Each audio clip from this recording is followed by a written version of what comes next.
Prediksi 2029 PDIP tinggal sejarah. PDIP ini partai yang sok yes banget, merasa kuat tak butuh Pak Jokowi. Tapi jika Pak Jokowi benar jadi ketumnya PSI, bakal jadi bencana besar bagi PDIP. Karena ketika Pak Jokowi jadi ketumnya PSI, akan ada transfer besar-besaran politisi. Dari PDIP ke PSI, akan ada narasi partai terbuka versus partai keluarga. Emang PDIP siap menanggung malu soal itu? Karena ini bukan rahasia umum lagi, teman-teman. Basis suara PDIP makin hancur ya, karena suara Pak Jokowi yang mereka klaim sebagai suara PDIP. Emang siap 2020 tanpa PDIP? Sudah pada ngelihat video ini belum? Sudah pada ngeliat video ini belum? Kalau misalkan belum, ditonton dan didengerin dulu. Dengar baik-baik. Ketokohan seorang mantan presiden dimanapun biasanya fading away, turun. Nah, saya lihat data, Bang Ade. Ya, lembaga-lembaga survei kan berkala tuh, survei nasional. Salah satu pertanyaan standar dalam survei nasional itu biasanya, kalau pilpres diadakan sekarang, secara top of mind, siapa yang akan Anda pilih? Itu bukan untuk mengecek siapa yang bakal dipilih, tapi kita ingin ngecek ketokohan seseorang itu masih berpengaruh apa enggak.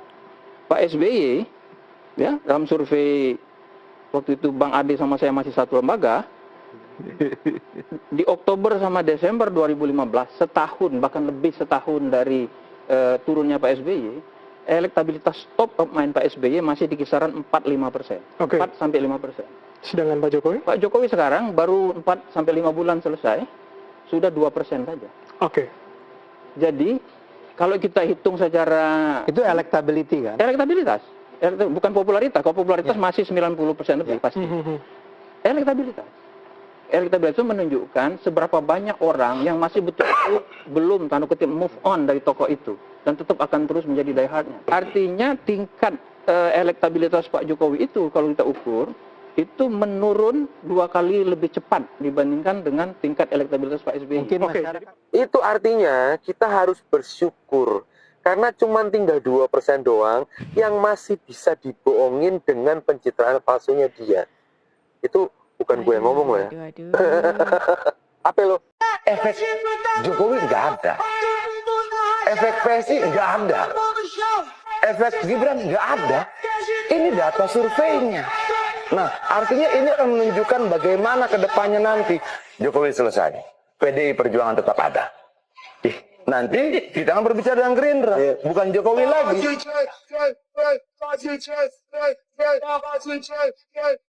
Jokowi mempersiapkan Ganjar. Ya kan yang mengendorse pertama Ganjar siapa? Jokowi kan, malah bilang rambut putih, dibawa keliling-keliling, approval ratingnya tinggi. Tapi di PDIP itu ada Puan Maharani kan sebagai anak. Nah itu waktu gempur. Seharusnya Jokowi dirangkul sebagai presiden, bagaimana dibicarakan lah.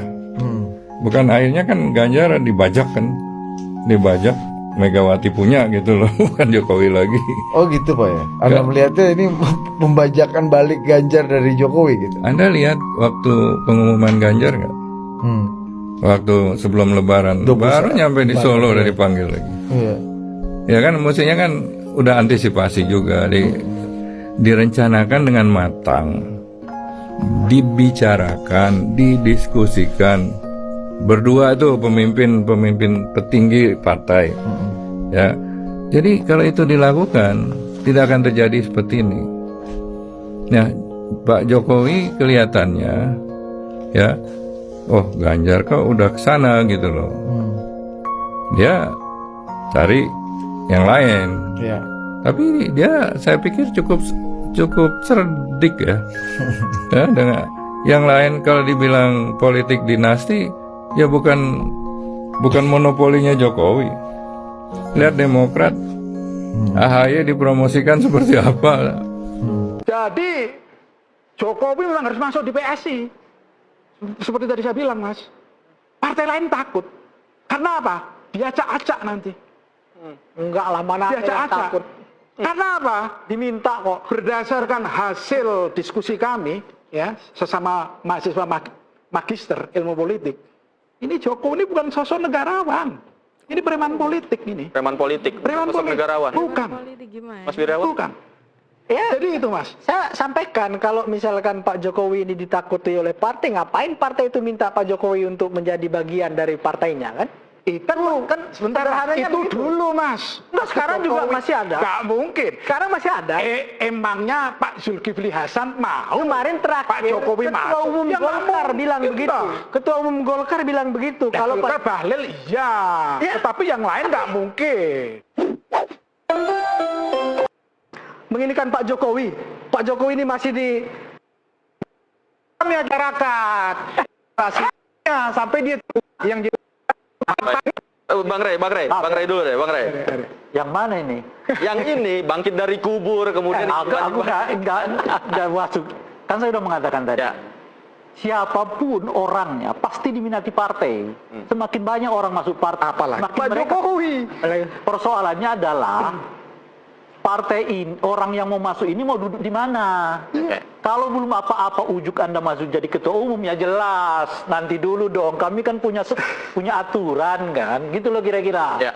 Nah, kalau beliau masuk kepada partai yang eksis dengan aturan yang ketat, ya sulit. Memang Anda harus mulai dari bawah kan. Pertanyaannya Pak Jokowi mau apa enggak? Jadi kader biasa dulu, ikut pelatihan sana pelatihan dulu, baru kemudian menanjak jadi ketua umum kan. Nah, tapi kalau Anda mau cepat ya memang PSI. Itulah kira-kira tuh. Buat partai baru gimana, Bang? Kenapa? Partai baru. Ya, apalagi partai baru. Ah, itulah kita partai bahas. baru sih udah ya beliau sendiri yang bentuk ya kan. Maunya beliau lah mau bentuk bagaimana macam-macam persis seperti PSI. Karena dibentuk oleh orang per orang, maka semua dewan pendiri adalah dewan pembina. Dan forum tertinggi di PSI itu pengambil keputusan tertinggi itu namanya dewan pembina, bukan ketua umum. Nah, itu kan maunya mereka. Walaupun tadi dikatakan Yang tadi kan sudah disampaikan, tidak ada partai di Republik ini yang ketua umumnya dipilih langsung oleh seluruh anggota.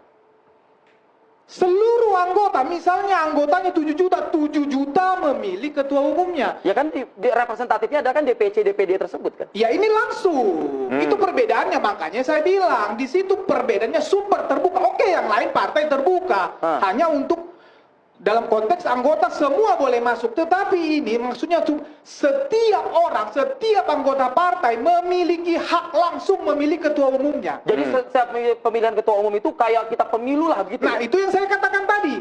Makanya diusulkanlah ini virtual, Bang. Kami sudah pernah melakukan ini, Projo bersama relawan-relawan lainnya, itu yang musrah. Ketika kami mengusulkan, itu tinggal pencet. Transparansi bagaimana itu? IT kan bisa diaudit, Bang. Oh, IT bisa diaudit? Bisa Lah, dong. yang penyelenggaraan 5 tahun aja nggak diaudit. Ya kita konteks ini berbicara positif lah, berbicara masa depan. Kita perbaiki semuanya, jangan sedikit-sedikit kita ngelihat yang jeleknya. Jadi itu perbedaannya super terbuka itu. Semua mekanisme tetap diatur. DPC tetap ada DPC. Hanya kita usulkan virtual. Meminimalisir politik uangnya bagaimana itu? Ya, kan tadi pertama, Bang. Ya, pertama ini kantor sudah tidak ada. Virtual. Ini bisa diverifikasi baik ke jumlah anggota. Ya. Dari situ aja sudah tidak perlu dana anggaran. Ya, kemudian ya nanti kalau memang ada anggota terpilih menjadi DPR, legislatif atau di eksekutif, ya kan standar aja, namanya juga iuran untuk partai, itu biasa aja. Tetapi biaya-biaya yang tidak diperlukan, misalnya kan biasa partai itu mengadakan event-event yang besar, ini kan biayanya mahal sekali, yang dari daerah harus ke Jakarta. Ketika ini kita lakukan secara virtual, itu tidak perlu biaya-biaya seperti itu. gimana dari KPU ketika Nah, itulah yang saya bilang, ini ide, gagasan. Ketika seluruh stakeholder Republik ini, partai-partai bisa menerima ini, mau seperti kata teman saya tadi, tidak ditolak, ini bisa dibicarakan. Itu hanya perlu peraturan KPU saja. Mungkin nggak gagasan partai dalam konteks virtual, semua anggota bisa. Ya, saya tadi sudah ketemu sama Pak Utut Adianto, Wakil Sekjen, dan juga Bapak Rudianto Chen. Saya ucapkan terima kasih kepada Ibu Mega dan Mas Hasto dan jajaran partai yang selama ini sudah mengizinkan saya berbakti melalui PD Perjuangan. Dan sesudah saya berdoa, saya juga berdiskusi dengan keluarga terdekat, dengan teman-teman terdekat, saya memutuskan untuk pamit dari PDI Perjuangan hari ini, dan saya doakan PDI Perjuangan tetap menjadi partai yang besar, memperjuangkan Pancasila, memperjuangkan kebenaran, memperjuangkan keadilan, dan saya memilih untuk mengikuti langkah Pak Jokowi, karena saya percaya Pak Jokowi adalah pemimpin yang sangat didukung oleh rakyat Indonesia. Kepercayaan publiknya, approval ratingnya 75-80%. Beliau sudah memperjuangkan banyak hal, bagaimana tegas menghadapi radikalisme, bagaimana membuat mayoritas saham Indonesia di Freeport, dan bagaimana juga membantu rakyat kecil, dan juga memindahkan ibu kota untuk adanya pemerataan. Jadi saya memilih bersama dengan Bapak Jokowi dalam pilihan politik saya berikutnya ke depan. Iya, ada Pak Jokowi kalau nggak ada PDI Perjuangan juga, aduh, kasihan dah.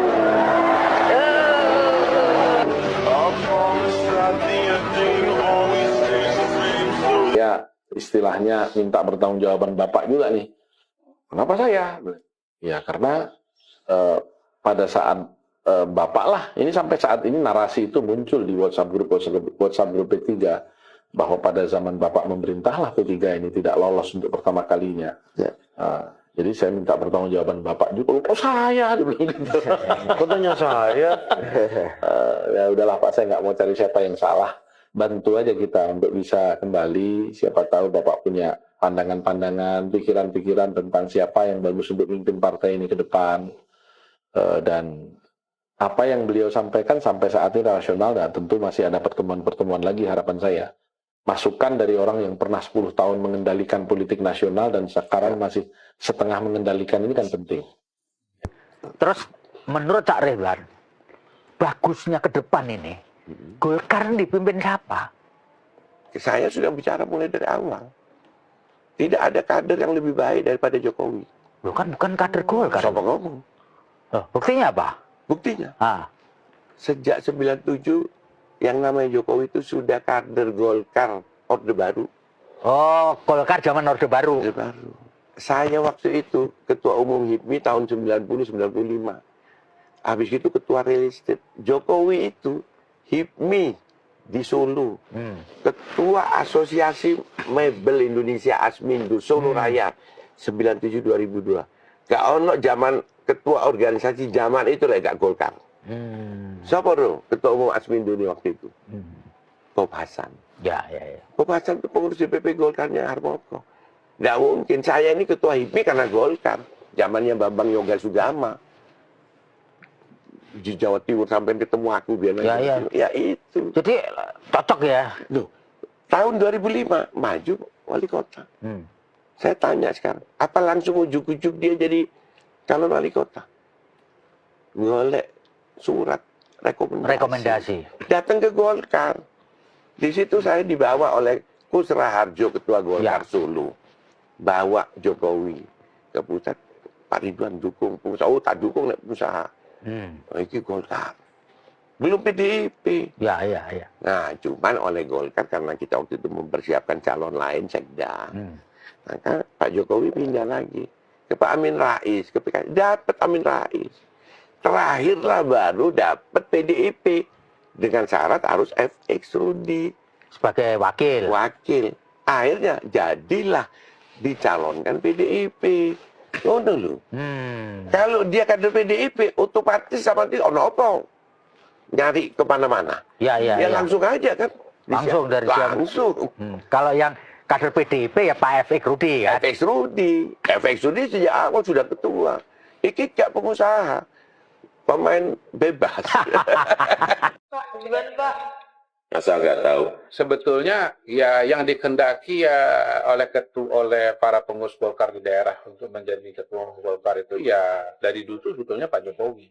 Bahwasanya kemudian Pak Erlangga jadi ketua umum itu kan karena kerlingan matanya Pak Jokowi, dan pada titik itu ya sebetulnya Pak Erlangga harus kembalikan dulu ini kursi ketua umum Partai Golkar itu kepada Pak Jokowi. Jadi Partai Golkar ini kalau mau jadi penjaga Republik, ya penjaga tanah air dan ya pelopor Indonesia Maju, menurut saya ketua umumnya ya Pak Jokowi aja lah. Ya, teman-teman Golkar dukung Pak Jokowi jadi ketua umum Partai Golkar. Soalnya Golkarnya akan kokoh di rel NKRI dan rel Indonesia Maju, Indonesia Emas. Tadi videonya ketika PDIP ini terus merendahkan Pak Jokowi, tapi di situ PDIP lupa kalau Pak Jokowi ini jadi incaran banyak partai.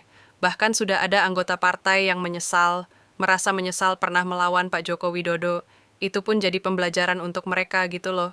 Apakah PDP masih mau nih terus-terusan melawan Pak Joko Widodo sampai mengatakan merendahkan sosoknya Pak Joko Widodo yang tidak punya efek? Kayo hati-hati saya ingatkan lagi. Bisa jadi nasibnya sama loh kayak yang lain gitu. Coba teman-teman kalau menurut kalian gimana? Silakan tulis pendapat kalian di kolom komentar. Dan terima kasih karena kalian sudah menemani aku dari awal sampai akhir. Subscribe channel Sirait Media.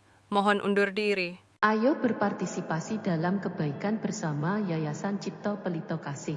Mari kita bersama-sama memberikan sedikit berkat dan menyisihkan sebagian dari yang kita miliki untuk mendukung rumah Yayasan Cipto Pelito Kasih. Yayasan ini membimbing dan mengajarkan 30-an anak yang membutuhkan bimbingan dan pendidikan. Dengan partisipasi saudara, kita dapat memberikan harapan baru dan masa depan yang lebih baik bagi mereka. Tidak perlu banyak, bahkan bantuan kecil saudara sangat berarti bagi anak-anak ini. Mari kita ambil bagian dalam misi mulia ini dan bersama-sama membawa perubahan yang positif dalam kehidupan mereka. Kami percaya bahwa setiap kebaikan yang Anda berikan akan dibalas berlipat ganda. Berkati saudara semua yang telah berpartisipasi dalam mendukung rumah Yayasan Cipto Pelito Kasih.